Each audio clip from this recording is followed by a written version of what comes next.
Le guide médiateur culturel ou le concept de guide conférencier.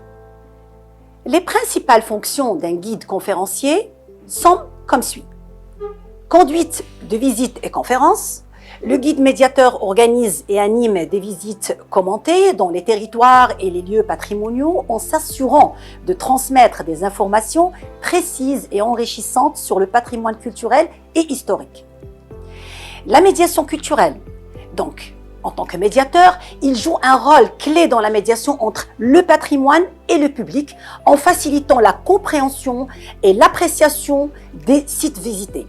Cela implique d'adapter ses discours, ses interventions en fonction des différents niveaux de connaissance des visiteurs.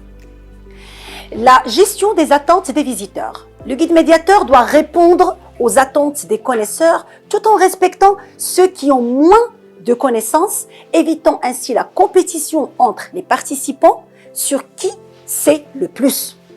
Accompagnement des publics, il est responsable de l'accueil, de l'accompagnement des visiteurs en veillant à leur confort et à leur sécurité tout au long de la visite. La formation continue.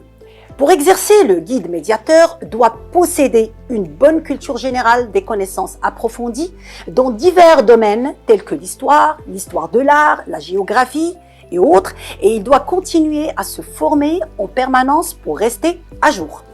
Ces responsabilités font du guide conférencier un acteur essentiel dans la valorisation et la préservation du patrimoine culturel. Toutefois, pour remplir ce rôle comme il se doit, il doit acquérir les compétences suivantes. La première, le guide doit posséder une connaissance approfondie des aspects artistiques, historiques et culturels de son territoire. Cela inclut non seulement les faits historiques, mais aussi des contextes culturels et sociaux qui entourent les œuvres et les sites. Deuxièmement, les compétences en communication. Une excellente capacité de communication est essentielle. Celle-ci doit comprendre la capacité à s'exprimer clairement au public, adapter son discours en fonction du public et susciter l'intérêt des visiteurs. Le sens pédagogique. Le guide doit être capable d'expliquer des concepts complexes de manière à ce qu'ils soient accessibles et engageants, facilitant ainsi la préhension et l'appropriation des œuvres par le public. La créativité et l'innovation.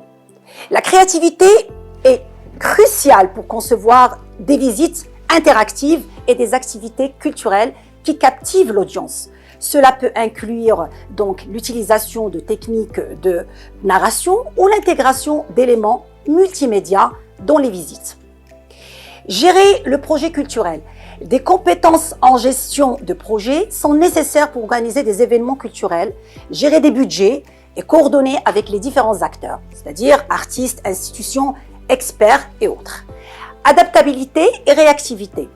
Le guide doit être capable de s'adapter rapidement aux imprévus lors des visites ou des événements, en trouvant des solutions efficaces pour maintenir une expérience positive pour le public. L'ouverture d'esprit et la curiosité culturelle. Une curiosité constante pour les nouvelles tendances artistiques et culturelles est essentielle pour rester pertinent et enrichir ses connaissances. La maîtrise des langues étrangères, d'au moins une langue étrangère, est souvent nécessaire pour communiquer avec un public international, ce qui est particulièrement important dans le secteur du tourisme.